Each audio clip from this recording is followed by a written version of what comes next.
Magandang umaga po sa ating lahat. Talagang hindi titigil ang ulan. Alam ko hanggang sa Biyernes yan eh. Kaya yung mga estudyante natin, paldo. Amen. Pero alam nyo, nakakatawa, hindi tayo napigilan ng malakas na ulan. Nandito tayo para mag-worship, para sambahin at purihin ang Panginoon sa Espiritu at katotohanan. Nilamig po yung isa nating HDMI, kaya hindi po nag-function yung isa. Ginigising namin pero talagang mahimbing ang tulog. Kaya ito lang ang nagpa-function yung dalawa. No? Well, of course, salamat po sa ating mga visitors. Even our visitors, just imagine, maulan, pero nandito sila. Ano? Salamat po sa inyong pagpapaunlak sa amin pong invitation sa inyo. Salamat sa Panginoon. Ngayong pong umaga, atin pong pag-aaralan, ang title po ng ating pag-uusapan is Sanga. Ayan. Ito uli ay isang paghahalintulad ng Panginoon sa Kristiyano. Tayo bilang mga mananampalataya, mga Kristiyano, ay hindi lang tulad ng Panginoon sa napakapayak, napaka-humble na bagay. Tayo ay inihilin tulad lamang ng Panginoon sa sanga. Hindi tayo inihilin tulad ng Panginoon sa mga precious stone. Well, of course, sabi ng Bible, yung mabubuti nating gawa na nakakalugod sa Diyos, ikinumpara ng Panginoon sa gold. Pero yung tayo mismo, bilang mga Kristiyano, bilang mananampalataya, sobrang payak, sobrang humble ng illustration ng Panginoon. Tayo ay inihilin tulad ng Panginoon sa isang sanga. Sabi ng Panginoon, I am the vine and you are the branches. Ako yung puno ng ubas, at kayo yung sanga. Bakit ba tayo inilintulad ng Panginoon sa sanga? Ano ba ang mga nakapaloob pag pinag-usapan yung pong sanga? Yan po yung ating i-discuss. Pero bago po yan, mananalangin po muna tayo tayong lahat, at tayo po muna ay mag-pray. Ama naming Diyos na makapangyarihan sa lahat, kami po ay nagpupurit, nagpapasalamat minsan pa sa buhay at kalakasang kayo ang may kaloob sa amin. Salamat sa hininga at buhay na mayroon kami ngayon. Salamat din, Panginoon, sa pagkakataon na muli kaming makaparito upang sambahin kayo sa Espiritu at katotohanan. Salamat, Panginoon, sa ulan. Marami pong nangangailangan na ito, lalo na, Panginoon, ang mga magsasaka. Lalo na, Panginoon, ang aming dam para lang sa gayoon magkaroon ng supply ng tubig sa bawat tahanan. Kaya salamat po ng marami, Panginoon, sa inyong ipinagkaloob na ulan ngayong araw o sa mga nagdaang pang mga araw. Dalangin po namin, Panginoon, na muling mangusap ang banal na Espiritu sa aming kalagitnaan. Kayo po, Panginoon, ang siya naming makita sa mensaheng ito at makita rin namin, Panginoon, kung bakit kami ay inilintulad ninyo sa isang sanga. Kung ano ang nakabaloob dito, tulungan mo kaming maunawaan, maintindihan, in the light of the Scripture. Kami rin, Panginoon, ay nagsusumamo, nagpapalinis sa aming mga kalikuan. Kung meron po kayo, Panginoon, makikita ng mga bagay sa buhay namin na hindi nakakalugod, linisin nyo kami, Panginoon, nang sa gayon, ang mga panalangin ito, ang pananambahang ito, ang pag-worship na ito, ay hindi po mahadlangan. Kayo po ang siyang mangusap. Let the Holy Spirit speak to us, Lord. Ipaunawa minsan pa ang lalim ng inyong mga salita.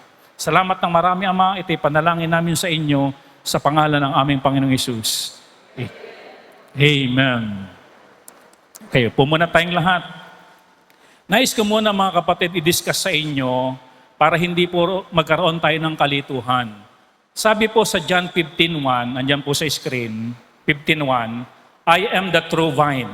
Sabi ng Panginoon, maging ang Panginoong Kristo, inihilin tulad niya ang kanyang sarili sa totoong puno ng ubas.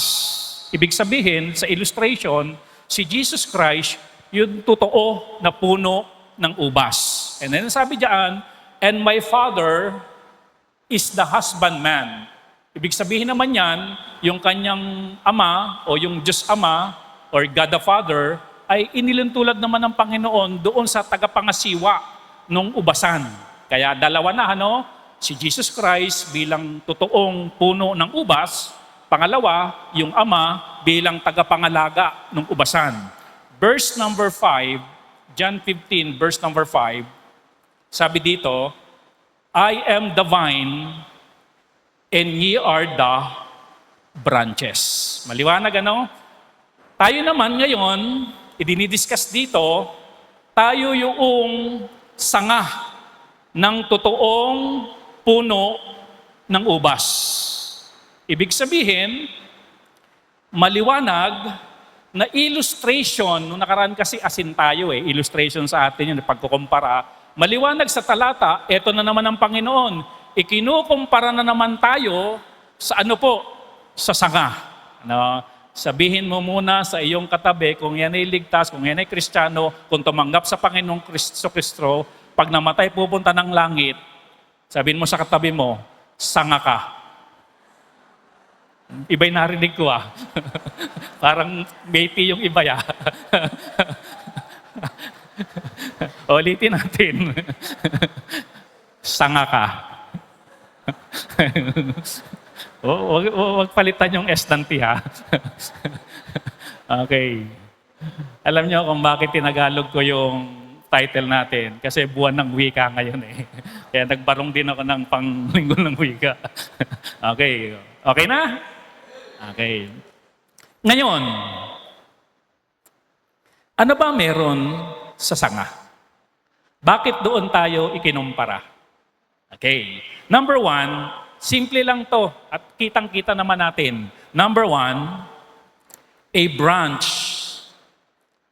obviously is connected to the vine. Di ba napaka-obvious nito? Kapag ikaw ay sanga, meron kang connection or you are connected to the vine. Ano po? Maliwanag yan. Ang totoong Kristiyano, totoong konektado rin kay Kristo. Listen carefully.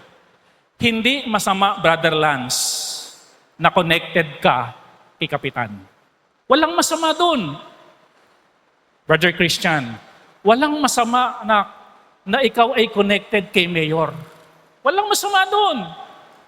Mamdang, walang masama kung ikaw ay connected sa district supervisor ng DepEd. Yung bang close na close kayo, walang masama doon. Walang masama, mga kapatid, na ikaw ay connected sa senador, kay Robin Marcoleta. Kahit sino doon. Walang masama doon. Walang masama na ikaw ay connected kay BP Sara. Walang masama doon. Walang masama kung ikaw mismo ay connected sa ating presidente. Walang masama doon. Pero alam niyo mga kapatid, ito masama. Umaattend ka ng church, pero wala ka palang tunay na koneksyon kay Kristo.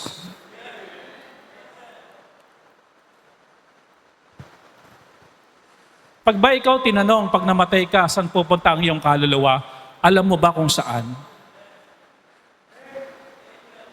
Dahil ang tunay na may koneksyon kay Kristo, connected siya sa tunay na tagapagligtas. Di ba sabi kanina, I am the true vine. Ako yung totoong puno ng ubas. At ang totoo rin na tagapagligtas ay si Kristo. Hindi po ang relihiyon ang totoong tagapagligtas. Hindi rin po yung magagawa mo ang totoong tagapagligtas. Hindi po yung kabutihan mo ang totoong tagapagligtas. Hindi po yung pagiging religious ang totoong tagapagligtas. Ang totoong tagapagligtas, si Kristo. Dapat yan ang kinikilala natin kasi siya ang true vine. Totoo. Alam niyo po ba o hindi niyo pa alam? Maraming tao connected sa religion. Maraming tao connected sa spiritual leader. Maraming tao connected kay pastor. Connected sa church member. Connected sa church. Pero ang problema, hindi pala siya connected kay Kristo. Ang totoong Kristiyano, connected sa puno ng ubas. Kaya mapapansin niyo mga kapatid, may kanta. Napansin niyo yung kanta? Gusto kong bumait, pero di ko magawa. Gusto niya ha, pero hindi niya magawa. Anong reason? Walang kabutihan. Ano ba? Dakta ba yun? Dakta? Dakta ano? Walang dakta ng kabutihan na galing sa tunay na vine para sa kanya pumunta. Kasi hindi siya connected. Are you with me? Yung bang walang dadaloy talaga na kabanalan? Hindi connected eh. Sanga siya pero hindi connected. Walang dadaloy. Kaya maraming tao, ganito, listen carefully.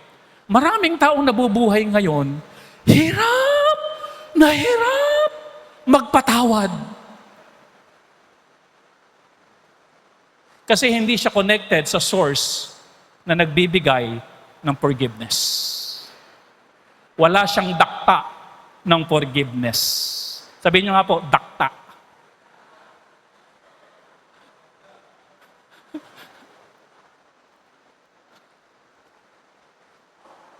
Iba yung nasa likod nung sinabing dakta sa biglang lingon sa katabi. Alam niyo yung kumakanta na yon, kung connected lang kay Kristo na yon, gusto kong bumait, pero nagagawa ko dahil kay Kristo. He is the source ng mga dakta ng kabanalan, dakta ng pagpapatawad, dakta ng pagsunod, dakta ng submission, dakta ng matiwasay at may pagsunod sa kalooban ng Diyos. Tanong, connected ba tayo kay Kristo? Ang tunay na connected kay Kristo, ligtas. Amen? Dahil ang kinikilala niya ng tunay na tagapagligtas ay yung tutuuring puno ng ubas, si Kristo.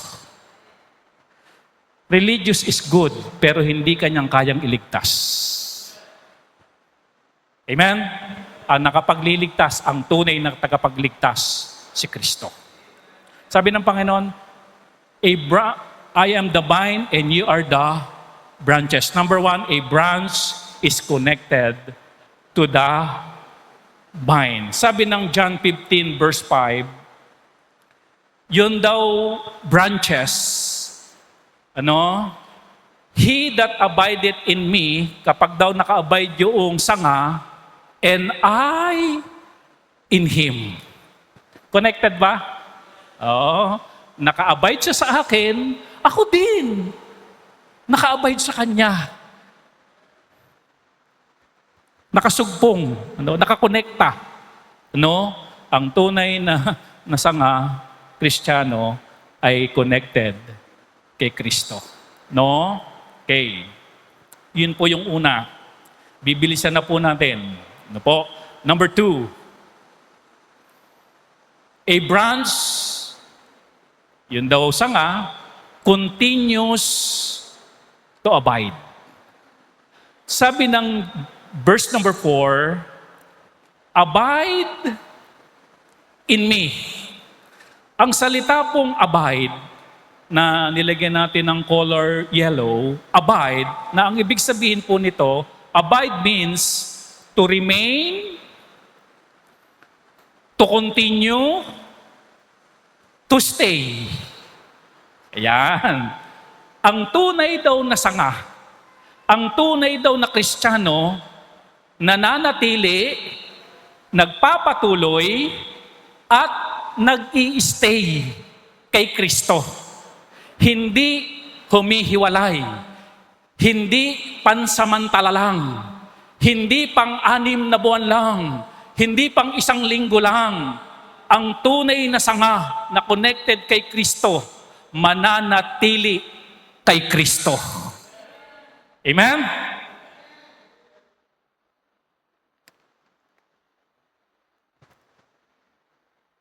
Tuloy-tuloy lang po.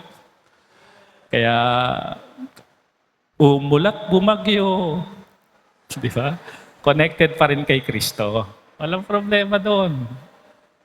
At pinatunayan nyo ngayong linggo, no, na yung ating pananampalataya sa Panginoong Kristo ay hindi pang-6 na buwan lang. Hindi rin, mga kapatid, pag 10 taon lang ang ating pananatili kay Kristo habang tayo ay nabubuhay. Amen? Napakaliwanag ng Bible manatili kayo sa akin. Manatili. Amen? Ang sarap po ng buhay, mga kapatid, ng nananatili kay Kristo. Bagamat marami tayong mga suliranin, marami tayong mga problema, marami tayong iniintindi, marami tayong bayarin, pero iba pa rin ang buhay, mga kapatid, na tayo ay nag-i-stay, nagko-continue, at nagre-remain sa Panginoong Kristo. Iba pa rin ang buhay na ganun, mga kapatid. No? Di ba yung inawit natin kanina, kahit may problema at maraming pera, di ba't laging masaya? Ganyan nga ang buhay na kay Jesus. Laging may galak sa tuwina. Yung kasing word na galak, malalim yan nasa puso yan No. Masarap pong mag-stay, masarap pong mag-remain, masarap pong magpatuloy sa Panginoon. Sarap po yan. No? Sabi ng Panginoon, hindi kita iiwan, hindi kita bababayaan. No? Saan mo ba gustong mag-stay? Dun sa nang hindi na nag-iiwan at hindi ka pababayaan. Kung minsan, pinipilit mo yung sarili mong mag-stay sa isang relasyon, pero pinapasikitan ka lang naman. Di ba? Doon ka na mag-stay sa hindi ka iiwan at hindi ka pababayaan sa Panginoon. Kuminsan, sabi nga noong kwentuhan namin noong isang araw, noong may kaibigan siya, ang tagal na panahon nilang magkaibigan. Pero dumating ang panahon, iniwan siya ng kaibigan. Sabi noong naiwan, minahal ko naman siya bilang kaibigan. Ang tanong, minahal ka ba? Di ba? Okay. Listen carefully. Pag nag-stay ka sa Panginoon, makakasigurado kang mahal ka ng Panginoon. Pag minahal mo siya, siguradong mahal ka ng Panginoon. Kasi sabi ng Bible, He first loved us. We love Him because He first loved us. Kaya maraming luhaan, masakit ang puso, masakit ang damdamin, kasi binuhos nila ang kanilang pag-ibig panahon sa isang taong iiwanan lang sila. Okay, pinagtagpo pero hindi itinadhana. Sabi ng Panginoon, mga anak, sa akin kayo mag-remain. Give me thine heart. I will protect your heart. Amen? Kasi hindi kita iiwan Kasi hindi kita bababayaan. Mag-remain kayo sa akin. Amen? Napakalabing naman ng Panginoon, Remain kayo sa akin. Magpatuloy kayo sa akin. Mag-stay kayo sa akin. Amen? Yung mga gadget natin, maluluma yan. Masisira yan. Katunayan ito, ayaw gumana. Amen? Pero ang Panginoon, di kayo iiwan at hindi tayo pababayaan. Abide in me. Sa akin kayo mag-abide at ako ay sa inyo din. No? Kaya a branch, ang totoong sanga, ay nagpapatuloy at nananatili kay Kristo. Amen. Panginoon, Sunday morning ngayon, gusto kong manatili sa paikinig ng salita nyo. Aatin ako ng church, kahit gaano man niyang kalalim ang tubig, tatawirin ko yan.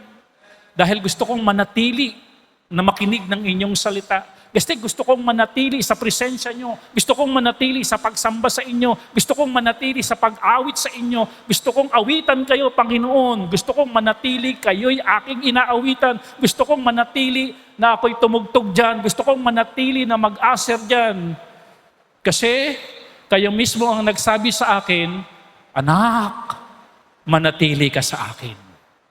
Amen? A branch continues to abide. Number 3, a branch receive its strength from the vine. Ano? Tama, ano? Yung sanga itself, wala namang lakas yan eh. Wala namang sariling daktayan eh. Ano? Nanggagaling ang lahat ng sustansya na, saan galing? Sa puno. Ano po? Okay, sabi ng John 15 verse 4, branch cannot bear fruit of itself. No? Wala tayong makikitang sanga na nakabagsak dyan, tapos nagbubunga. Walang ganun. Ano? Nagbubunga ang sanga kapag siya'y nanatili sa puno at susuplayan siya ng mga dakta, mga nutrients, kung ano man ang kailangan para siya ay magkaroon ng bunga. Pero branch cannot bear fruit of itself. No? Meaning to say, mga kapatid, kung meron man tayong lakas ngayon, kung meron man tayong buhay ngayon, kung meron man tayong pagpapalang galing sa Diyos ngayon, kung meron man proteksyon tayo ngayon, saan galing lahat yan? Sa puno. Sa puno. Kaya marapat lamang, mga kapatid, na tayo magpasalamat ngayong umaga sa Panginoon. Lord, salamat po sa lakas na meron ako ngayon. Lord, sa pagtawid ko kanina sa baha, no, iningatan mo ako. No? Pagdaan ng truck, yung talsik, hindi ako inabot. Amen?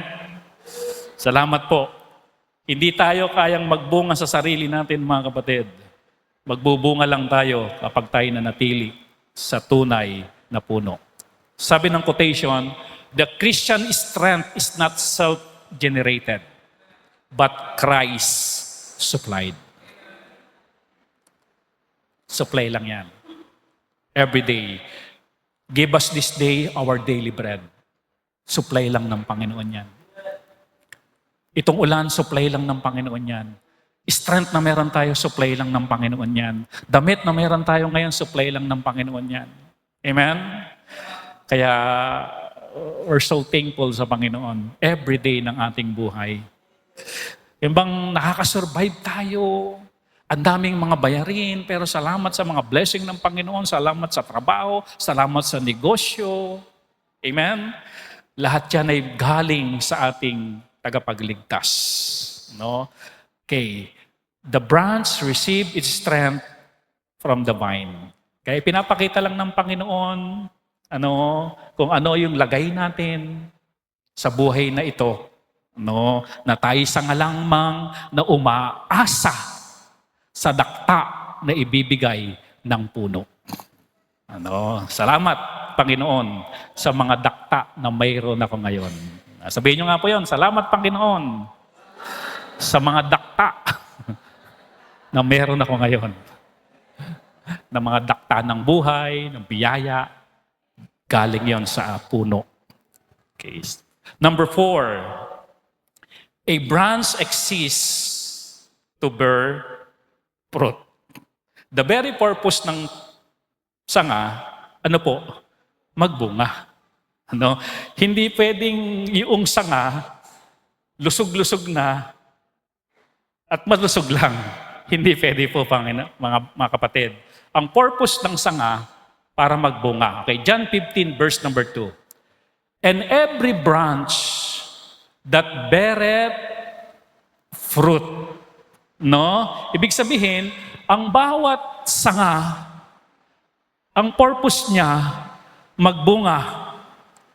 Hindi pinapalusog ng Diyos ang sanga para sa sarili nitong kagandahan. Hindi pwedeng, ay, napakaganda naman ng sangang yan. Ang lusog-lusog. Hindi po. Ang ganda naman ng mga, di ba? Ang daming sanga. Napaka-healthy. No? Hindi po ganun lang. Ang layunin ng sanga ay upang magbunga. Ngayon, Pastor, ano ba yung mga sanga na inaasahan ng Diyos na maging bunga ko bilang sanga? Ano-ano po ito? Ayan, yan po yung ating pag-uusapan. Number 1, bunga na kaluluwa. Yan inaasahan sa inang Diyos yan. Hindi pwedeng healthy na sanga ka lang. Inaasahan ng Diyos isang araw, magbubunga ka ng kaluluwa, magdadala ka ng kaluluwa, meron kang dadalhin sa Panginoon. Inaasahan ng Panginoon yan sa buhay natin. Romans chapter 1, verse number 3.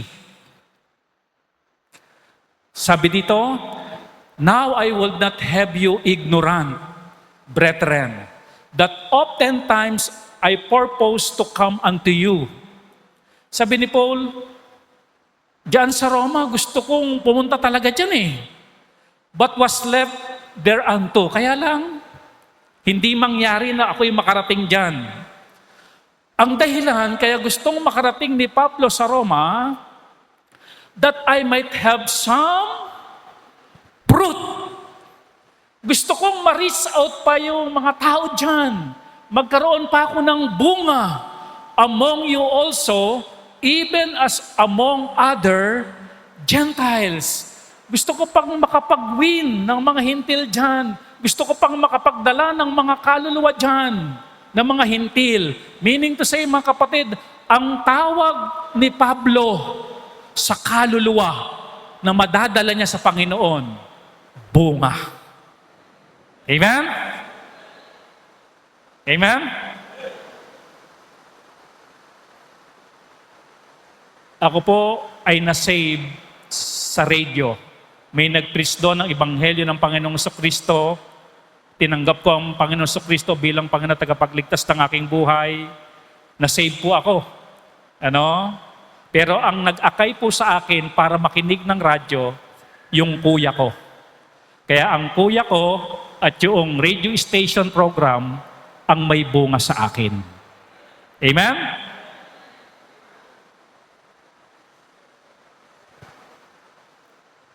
Hindi tayo pinapataba ng Diyos bilang sanga para matabang sanga lang. Para tayo rin ay magbunga. Bunga.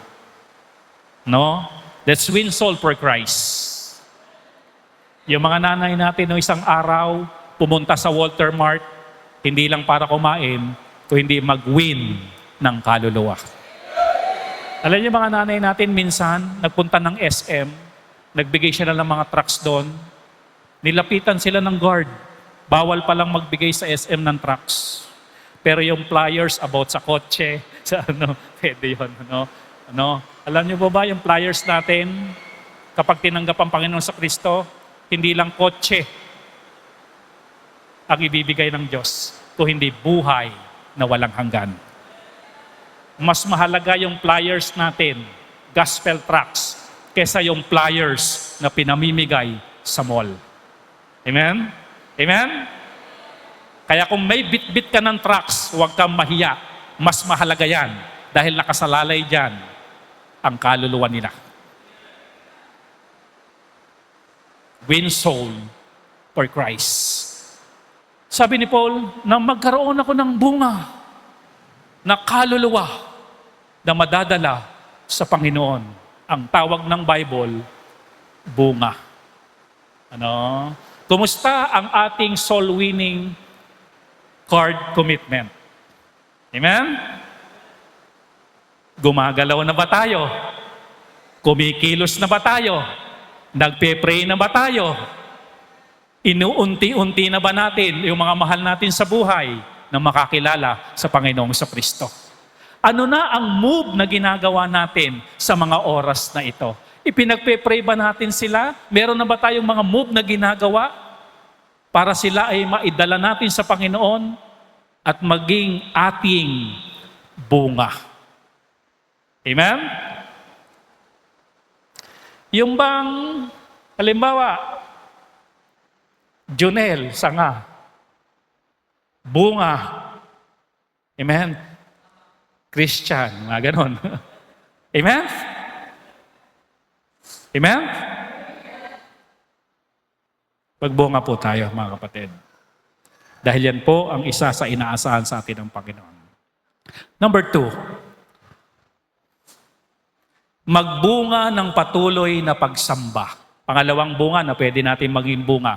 Magbunga ng patuloy na pagsamba. Hebrews 13 verse 15. By Him, therefore, let us offer the sacrifice of praise to God continually. That is the fruit of our lips giving thanks to His name. Kung nandito ka ngayon, hindi man nakikita ng katabi mo, may bunga ka ngayon ng pagsamba. Amen? At ang sabi ng Panginoon, continually, na kayo'y sumamba, na kayo'y magpuri. Dahil ang tawag ng Bible diyan, bunga. Tanong, nakakailang bunga na kaya tayo ng pagsamba? Amen? Praise God! Kahit umuulan, meron tayong ngayong bunga ng pagsamba. Amen? Salamat Panginoon dahil hindi lang po ako sangang malusog. Amen? Kung hindi nagbubunga din.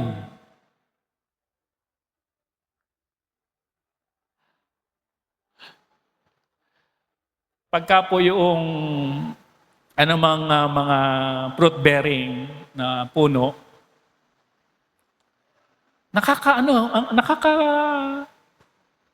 masayang tignan, kapag maraming bunga. Pero yung mga puno na panahon naman pero walang bunga, may kinurse nga ang Panginoon, di ba? Nung tinignan niya, puro dahon, ang gaganda ng mga sanga, puro dahon, berdeng-berde. Hinanap-hanap niya yung buong ganun. Nung walang makita ang Panginoon, kinurse ng Panginoon, namatay yung puno na yon. Kasi hindi po nalulugod ang Panginoon sa puno na may sanga na walang bunga. Mga kapatid, enough ang true vine. Supplyan tayo para magkabunga. Yung provision ng Diyos enough para makapagdala ka ng kaluluwa. Yung provision ng Diyos ay enough para tayo ay magpatuloy na mag-worship sa Panginoon. Enough ang provision ng Panginoon. Enough yan. Kaya pagpahalagahan po natin yung enough provision ng Diyos for us to serve, to worship, to win soul for Christ. Enough po yan.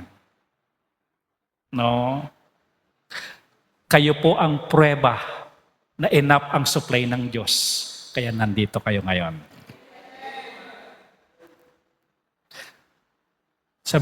Pakisabi po sa katabi, more fruit to come. Worship pa.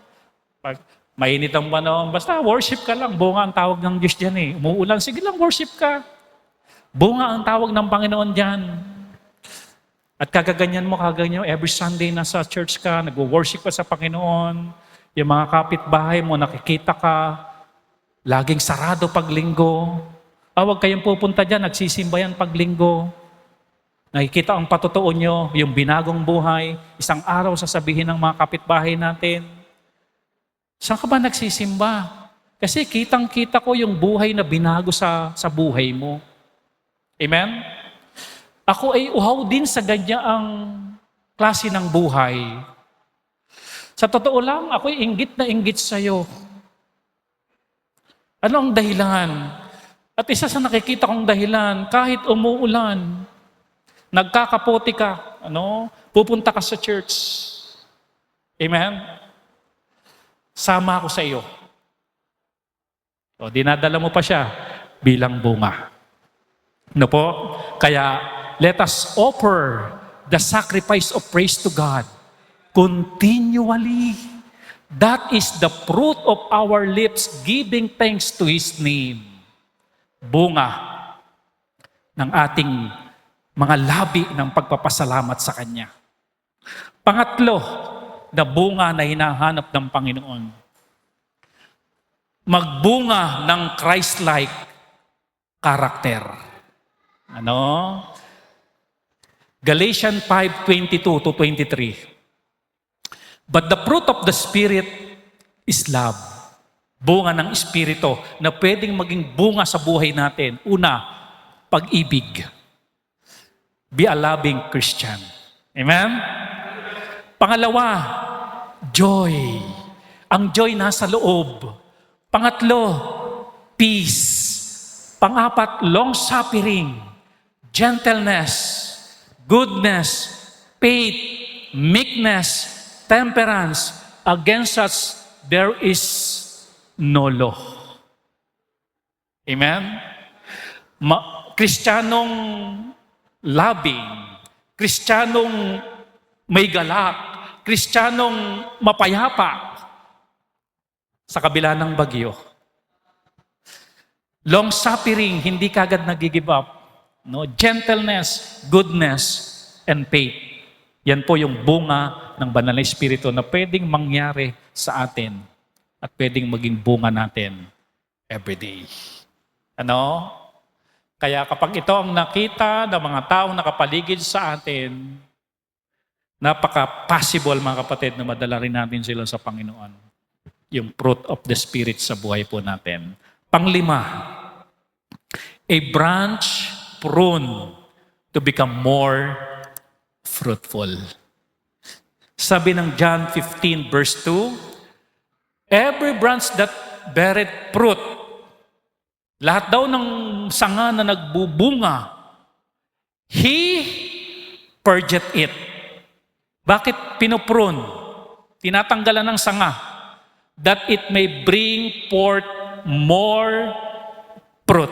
When we say mga kapatid, pruning, sanga yan na ganyan, maraming dahon, tinatanggalan ng ibang sanga.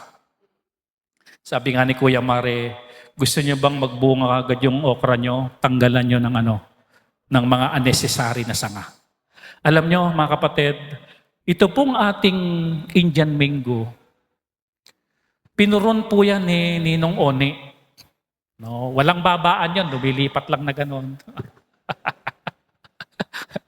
Nung ma-prune po yung ating Indian mango, ito lang nakaraan lang itong taon na to ang pinakamarami niyang bunga.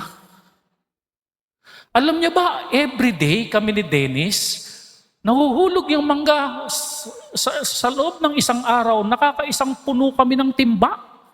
Hulog. Ilang buwan yun? Siguro 3 years. Ibig sabihin mga kapatid, ang pruning nakakatulong. Kaya sabi ng Bible, kaya kayo pinuprune, kaya kayo sinasanghan, kaya kayo tinatanggalan, para nang sa gayon magkaroon kayo ng mas marami pang bunga. Ibig sabihin mga kapatid, pag sinabing pruning, may tatanggalin sa'yo. At pag may tinanggal sa'yo, masakit. Sabi niyo nga po, masakit. Masusugatan kayo. Meron ba mang pruning na hindi nasusugatan yung sanga? Masasaktan, masusugatan, masakit talaga yun. Pero alam niyo, ang dahilan ng Panginoon, para lalo pa tayong magbunga. Kapag ka sinangahan kang ganon, ang mararamdaman mong unay, masakit Pag may tinanggal sa'yo, masakit Yun ang una nating mararamdaman. Pero listen mga kapatid, may purpose ang Diyos para lalo ka pang magbunga. May tinanggal na ba sa buhay mo? Nasaktan ka na ba? Tinanggal ka ba sa trabaho? Tinanggal ba sa iyo negosyo? May tao bang inalis sa iyo? Mahal na mahal mo pero iniwanan ka. Ano kaya ang dahilan ng Diyos sa mga sakit na yon? Para lang kaya torturing ka ng Diyos, kaya ka sinasaktan. Torture ba ang Diyos? Kaya inaalis ng Diyos yun kasi gusto ng Diyos magbunga ka pa ng mas marami pa. Amen? Panginoon, bakit po ako may pagsubok ngayon? Ang bigat, masakit po. Nai-stress na po ako. Hirap po talaga. Hindi ko kaya. Kapatid, I encourage you. Lilipas din yung sakit. Hihilom lang din yan. Pero abangan mo yung maraming bunga. Maraming bunga.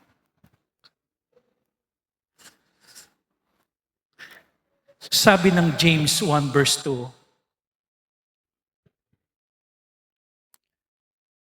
My brethren, count it all joy when you fall into diverse temptation. Mga kapatid, sabi ni James, ibilang niyong kagalakan kapag dumaranas kayo ng maraming pagsubok at iba-ibang pagsubok. Ibilang niyo na kagalakan. Ha? Mapuputulan kami ng kuryente? Ibibilang ko na kagalakan ito? Bukas wala na kaming ilaw? Ha? Nawalan ako ng trabaho, hindi na makapag-aral yung anak ko, tapos ibibilang ko na kagalakan?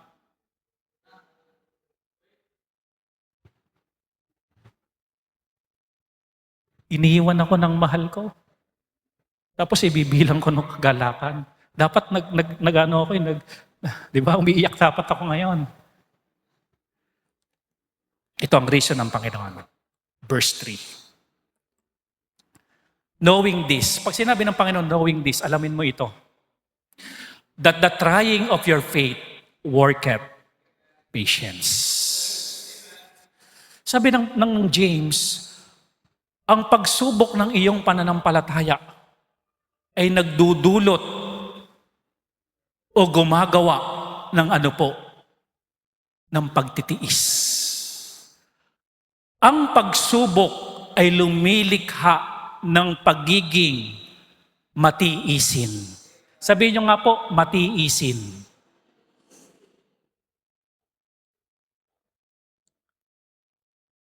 Gaano kahalaga, mga kapatid, kapag tayo naging matiisin na? Kapag matiisin ka na, hindi ka na madaling mag-give up. Kapag matiisin ka na, kapatid, matatag ka na.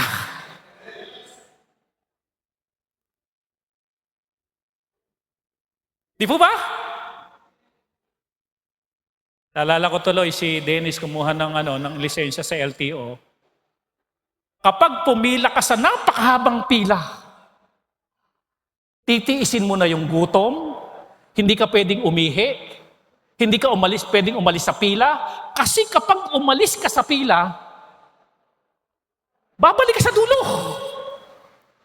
Kaya para makuha mo yung lisensya mo, kailangan mong matiisin. Yung bang alma na yung pantog mo, pero titiisin mo lang. Ayun, nakakuha ng lisensya. From A to C ang nakuha niya. Yun ang code niya, A to C. Kaya siya, pwede siyang mag-drive ng kalabaw, kabayo, kasi yung C doon, Su. Elepante, may lisensya na doon.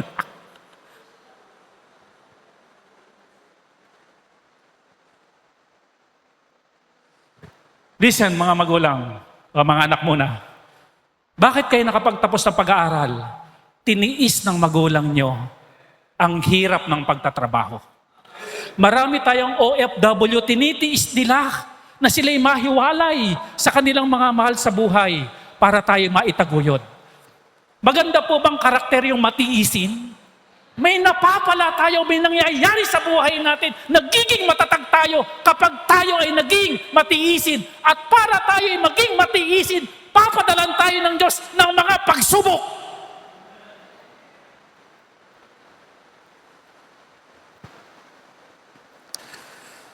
Amen? Kaya kung dumaranas ka ngayon ng matinding pagsubok, pakisabi sa katabi, tiisin mo lang.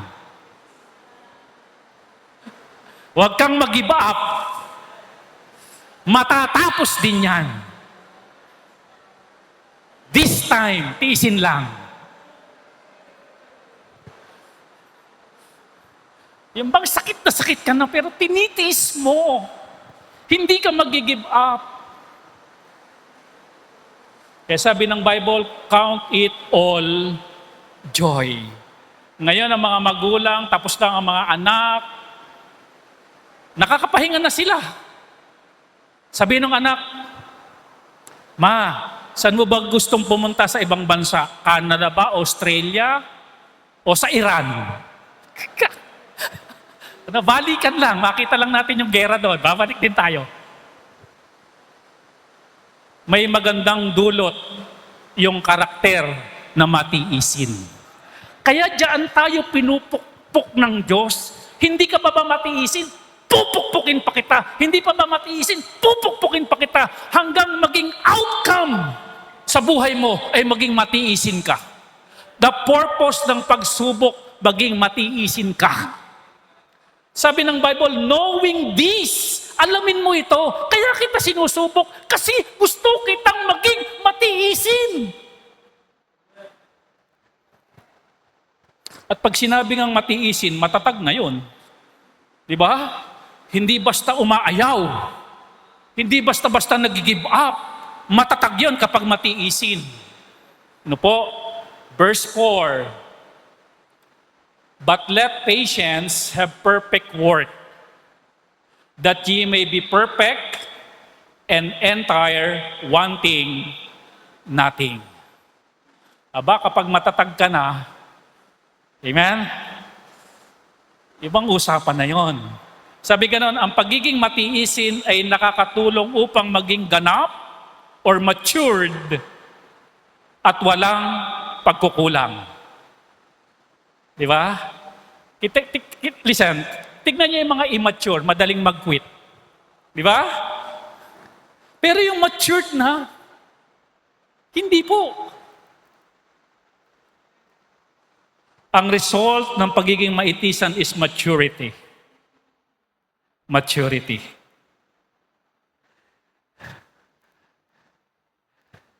Oh, ang dali mo naman magtampo. Kapag madaling matampo, hindi pa matiisin yun, ano?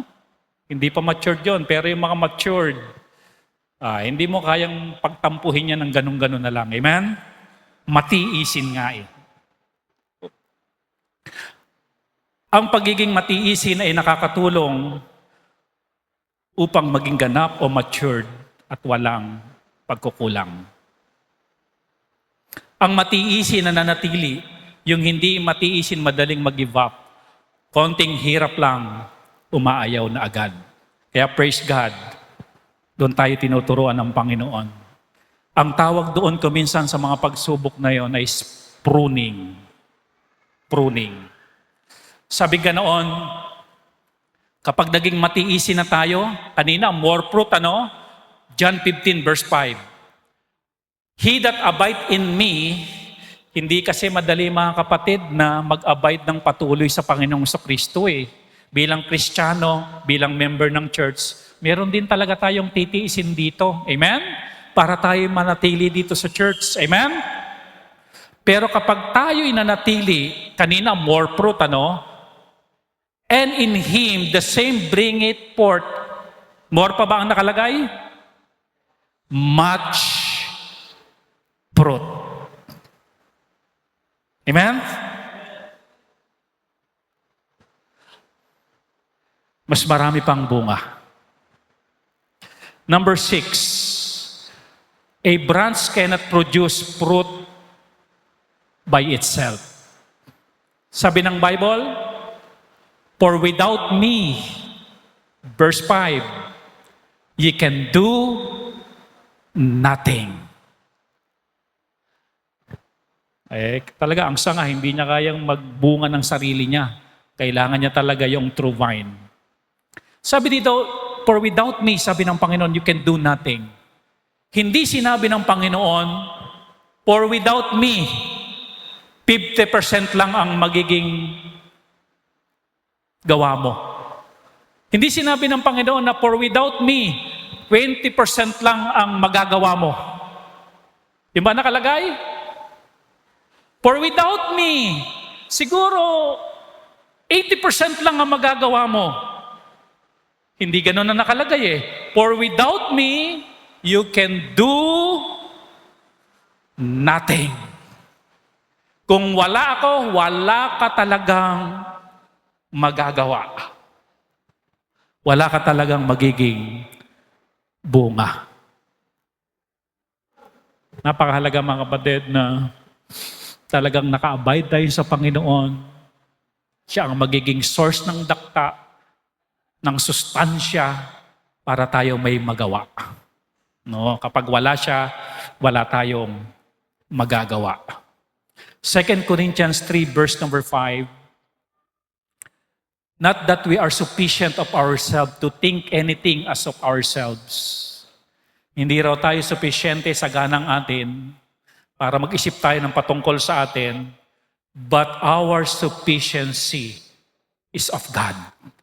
Ang ating kapunuan ay ang Diyos. Wala tayong sapat na kakayanan na magpatawad. Totoo po yan. Wala tayong sapat na kakayahan upang magpatuloy. Wala tayong sapat na kakayahan para maligtas. Ang Diyos ang ating kasapatan sa lahat ng bagay. No? Our God, only our God, ang magbibigay ng ating kasapatan. And then panghuli, and that is number 7, dito tayo magtatapos. A branch brings glory to the husbandman. No po? Sabi ng John 15:8, here is my Father glorified. Parang yung asin lang nung nakaraan. Pag masarap ba yung niluto, yung asin ba ang pupurihin? Hindi, yung nagluto. Pangalawa, na illustration ng Diyos. Kapag ba mabunga ang puno, sabihin natin, ang galing kasi ng sangay eh. Hindi rin. Amen? Sabihin natin, ang galing nung nag-alaga. Ang galing nung farmer. Ang galing nung nag-asikaso. Ang galing nung nagtanim. Kailanman hindi pinupuri ang sanga. Listen carefully, mga kapatid. Normal lang sa atin bilang Kristiyano na hindi pinupuri. Once na ma-serve mo na yung purpose mo, mapuri ka man ng hindi, walang problema. Kaya dito sa church, mawawala talaga dito sa Berean Bible Baptist Church ang KSP. Yung bang nagre-reklamo, ay hindi ako pinansin doon. Ay hindi ako binati. Ay hindi ako kinamayan. Ay hindi man lang ako kinumusta. Ay hindi man lang ako nabisita. Ay hindi man lang nabanggit sa pangalan ko doon. Ay ako nag-donate ng ano doon, ng plancha. Ay hindi man lang ako nabanggit. Hindi man lang nasulat sa... Are you with me? Normal sa atin na hindi purihin. Kasi sanga tayo. Fulfill mo lang yung purpose mo. Serve the Lord. Para mga kapatid, hindi yung pagpuri ng tao ang nagiging energy natin to continue. Amen? Hindi yung puri ng tao para tayo ganahan dito sa church. Hindi yung puri ng tao para lalo tayo maging active. Kung hindi ang dahilan talaga kaya tayo nagpapatuloy, naglilingkod, dahil may sinusistin ng dakta ang puno para tayo magpatuloy. Ang sasabihin natin, to God be the glory. Nadala mo lahat ng mga mahal mo sa buhay, mula kay lolo hanggang sa apo, nakaupo na ngayon dyan, nakikinig ng salita ng Diyos. Hindi ka napuri, okay lang yon. At least, nagampanan mo yung pagiging sanga mo. Nagbunga ka. Amen? Naging matiising ka, naging matatag ka na ngayon sa buhay, na pagtapos mo, lahat ng anak mo, 14, lawyer lahat. Amen? To God be the glory. Yun yung bunga ko.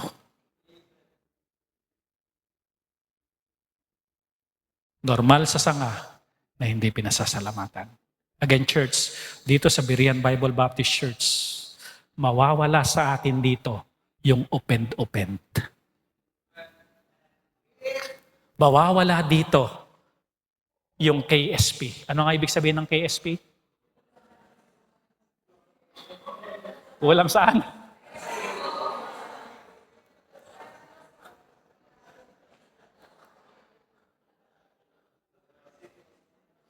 Ngayong linggo, KSP yung mga estudyante, kulang sa pasok.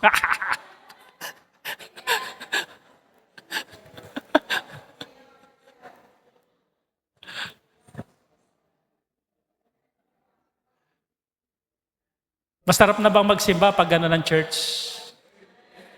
Kahit di ka napupuri, okay lang, di nababanggit pangalan mo.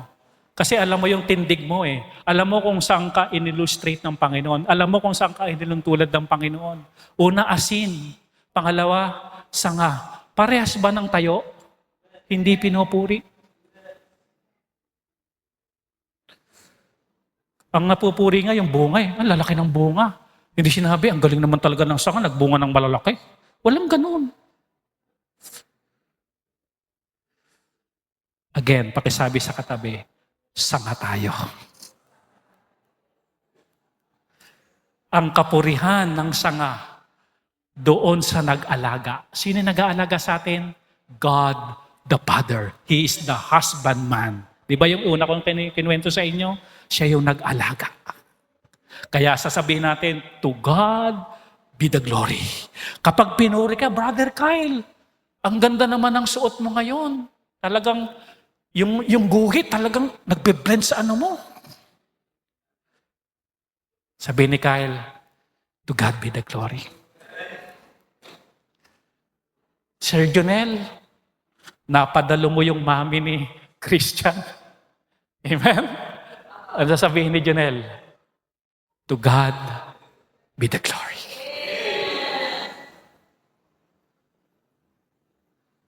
Ma'am Nice, salamat sa pagsundo mo lagi ng mga bata. Ang sabihin lang ni Ma'am Nice, to God be the glory. At kung hindi man tayo mapuri, okay lang. Hindi yun ang ating lugar. Bonus na lang yun kung tayo mapasalamanan. Pero ang nakakita na ng ating ginawa, meron ng nalawalhati kapag ginawa mo yan. Sino po? Ang Diyos. Enough na maluwalhati ang Diyos sa ginawa ko. Amen? Kasi yun ang purpose ko. Para makapagbigay ng kaluwalhatian sa Diyos. Nakakatuwa naman, kahit umuulan, nag-church kayo. Anong sasabihin natin? Amen. Salamat sa Panginoon. Dinaktaan ako ng kasipagan ngayon. Amen. Dinaluyan ako ng dakta ng kasipagan. Amen. No? Kaya ako nakapag-church. Tayo nagbigay. Nag-donate tayo ng mga aircon dito. To God be the glory. Yun po yung role o yung function ng sanga. Alam nyo? Amen? Hindi tayo mga dito, yung mga self-glory, walang ganun-ganun dito, kundi to God be the glory. Wala ditong pasikatan, wala ditong pagalingan. Amen? Kundi lahat tayo sanga. Na ang purpose lang, daluyan ng dakta para magbunga. Daluyan ng dakta para magbunga. Bunga ng pagpuri, bunga ng kaluluwa, bunga ng Christ-like character. Yun ang ating role. Daluyan lang tayo ng dakta ng Panginoon. Kaliwanag po ba? Mahalaga yung role natin kasi kung wala rin sanga, wala rin magkakaroon ng bunga.